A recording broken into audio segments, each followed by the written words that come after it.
در آسمانی که از خلیج فارس تا رشته کوههای زاگرس امتداد دارد، داستانی شکل گرفته که کمتر کسی به صورت یک روایت پیوسته شنیده شده است. داستان اینکه ایران برای مقابله چه جنگنده‌هایی در اختیار دارد و این جنگنده‌ها چگونه نه به صورت جداگانه بلکه در قالب یک منظومه عملیاتی معنا پیدا می‌کنند. این ویدیو روایتی دانستنی و یک پارچه است از ناوگان هوایی ایران، از ریشه های تاریخی تا نقش امروزی آن در معادلات منطقه‌ای. داستان از دهه‌های آغاز می شود که نیروی هوایی ایران با اتکا به خریدهای بزرگ یکی از مدرن‌ترین ناوگان‌های منطقه را در اختیار داشت. جنگنده‌هایی که آن زمان وارد ایران شدند پایه ای ساختند که امروزه با وجود گذشت سالها هنوز در قلب توان هوایی کشور حضور دارند. اما آنچه این داستان را جذاب می کند صرفاً نام جنگنده ها نیست، بلکه نحوه تطبیق، ارتقا و به کارگیری آنها در شرایط خاص ایران است. در خط مقدم این روایت جنگنده‌های رهگیر سنگین قرار دارند، هواپیماهایی که مأموریت اصلی آنها دفاع از آسمان و مقابله با تهدیدات دوربرد است. این جنگنده‌ها با رادارهای قدرتمند و توان حمل موشک‌های هوا به هوای دوربرد نقش بازدارندگی ایفا می‌کنند. حضور آنها به تنهایی معادلات حمله هوایی را پیچیده می‌سازد، زیرا مهاجم مجبور می‌شود از فاصله دورتر و با احتیاط بیشتر عمل کند.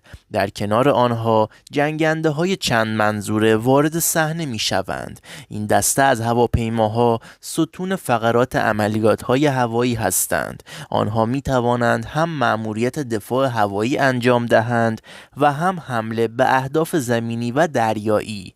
انعطاف پذیری این جنگنده‌ها باعث می شود نیروی هوایی بتواند در شرایط مختلف ترکیب مأموریت‌ها را تغییر دهد و پاسخ متناسب ارائه کند. جنگنده‌های سبکتر، آموزشی و رزمی نیز بخشی از این منظومه اند. این هواپیماها اگرچه در ظاهر ساده ترند، اما در سناریوهای خاص می توانند نقش‌های مهمی ایفا کنند. از پشتیبانی نزدیک گرفته تا آموزش خلبانان برای انتقال به جنگنده‌های پیشرفته تر. در یک نبرد واقعی، همین هواپیماها می توانند بار مأموریت‌های کم ریسک تر را بر دوش بکشند. یکی از نقاط کلیدی این سناریو بحث ارتقاست. جنگنده‌های ایران در طول سالها بارها به روز رسانی شده اند. رادارها، اویونیک، سامانه‌های ناوبری و تسلیحات همگی دستخوش تغییر شده اند تا هواپیماها بتوانند با تهدیدات جدید هماهنگ شوند. این ارتقاها باعث شده فاصله نسلی میان پلتفرم و مأموریت تا حد زیادی جبران شود. اما جنگنده بدون تسلیحات صرفاً یک پرنده فلزی است. در این روایت موشک‌های هوا به هوا نقش پررنگتری دارند. ترکیب موشک‌های برد کوتاه برای نبرد نزدیک و موشک‌های برد بلند برای درگیری فراتر از دید به جنگنده‌ها اجازه می‌دهد در سناریوهای مختلف دست بالا را داشته باشند. این تسلیحات بخش جدایی ناپذیر مفهوم مقابله هستند. در کنار نبرد هوایی، توان حمله به اهداف زمینی نیز اهمیت دارد.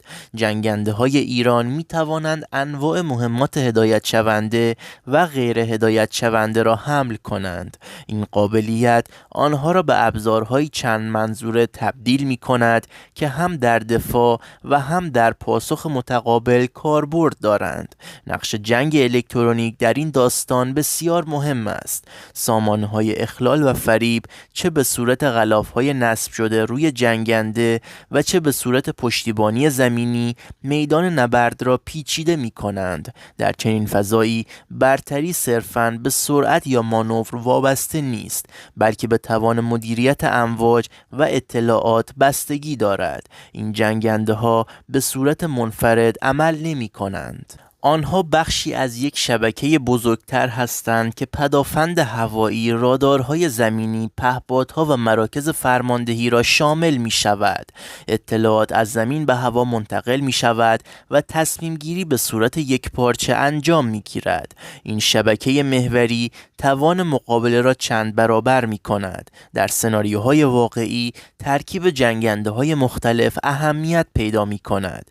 جنگنده های رهگیر در لایه دور، چند منظوره ها در لایه میانی و هواپیماهای سبکتر در لایه نزدیکتر عمل می کنند.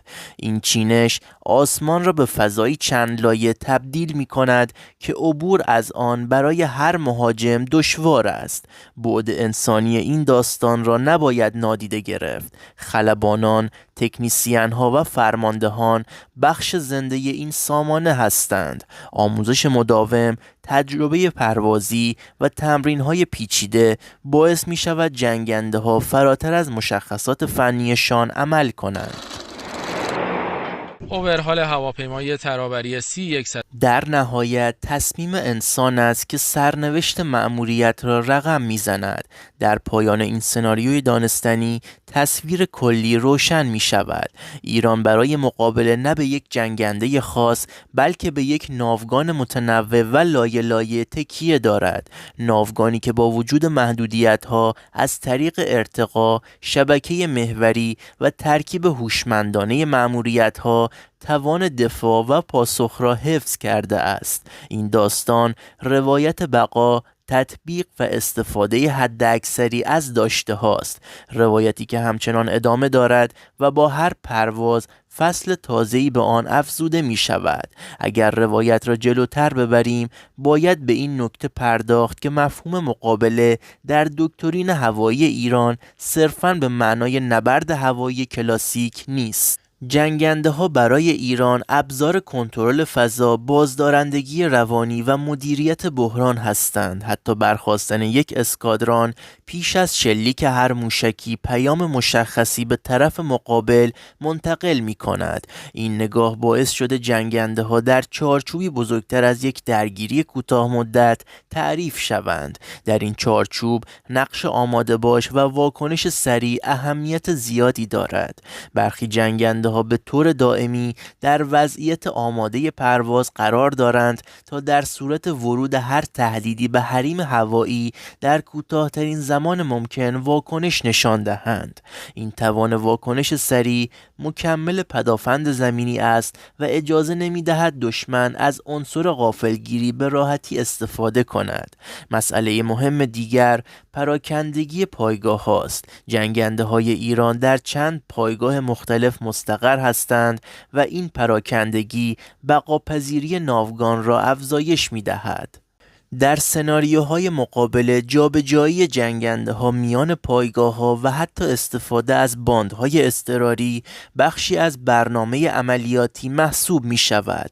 این ویژگی هدفگیری ناوگان را برای دشمن دشوار می کند. از منظر پشتیبانی، توان نگهداری و تعمیرات جایگاه ویژه‌ای دارد. هر جنگنده برای باقی ماندن در چرخه عملیاتی نیازمند تیم‌های فنی کار آزموده و زنجیره تأمین فعال است. در این سناریو تکنیسیان ها و مهندسان همانقدر اهمیت دارند که خلبانان.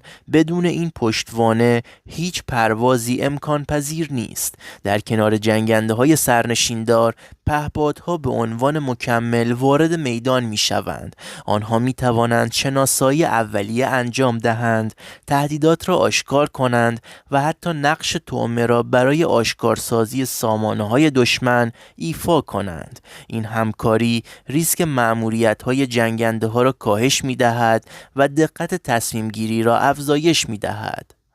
در سناریوهای پیچیده‌تر جنگنده ها بخشی از عملیات ترکیبی هستند، عملیاتی که در آن موشک‌های زمین پایه، پدافند هوایی و جنگ الکترونیک همزمان فعالند. در چنین فضایی دشمن با یک لایه مواجه نیست بلکه با مجموعه‌ای از تهدیدات همزمان روبرو می شود. این همان نقطه‌ای است که مفهوم مقابله چند لایه شکل می گیرد. در جمع‌بندی تکمیلی این سناریو روشن می می شود که جنگنده های ایران نه به عنوان ابزار برتری مطلق بلکه به عنوان اجزای کلیدی یک سامانه دفاعی و تهاجمی تعریف شده اند. ناوگان هوایی ایران با وجود محدودیت‌ها از طریق تنوع، پراکندگی، ارتقا و شبکه محوری توانسته نقش خود را در معادلات بازدارندگی حفظ کند. این داستان استفاده هوشمندانه از داشته‌ها برای مقابله در محیطی پیچیده و پرچالش است، داستانی که همچنان ادامه دارد. دوستان، یک سوال: به نظر شما ایران از چه جنگنده هایی برخورداره؟ توی کامنت ها حتما بنویسید.